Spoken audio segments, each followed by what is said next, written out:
cuntada ilmaha 6 bilood aan siiyo insha Allah way idin share gareynayaa maanta gabdho badan ay iga soo codsadeen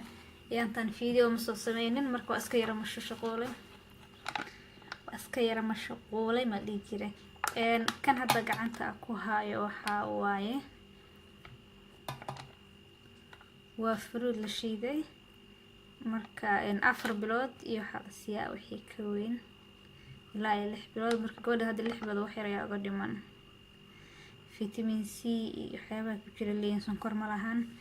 marka way tahay wax saas ma cunto hal qaadada si xogaa wax isla dhadhanka ku barato kaliya laakiin wax hadda saas ma cunto marka insha Allah waxa fiirinaynaa maxaa laga sameeyay siya waxa laga sameeyay halkan ay ku qoran yihiin waa apple pear tufaax iyo beerka qudaar nooc kamid ah iyo moos iyo apricot marka xidheen taas laga sameeyay sidoo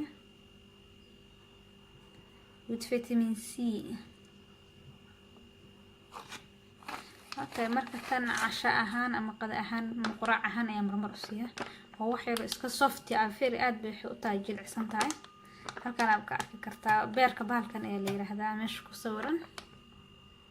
marka tufaaxi soo isagaala apricot iyo mooskina waa kana casha ahaan marka inta badan tan u siiyatan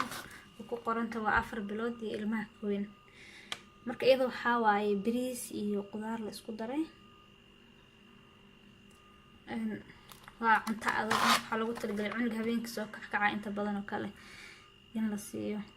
iyo ilmaha kale waa la siin karaa laakiin wixii 4 bilood wax saas ma cunayaan waa iska caloosha xoogaha u yiri buuxiyo camal waa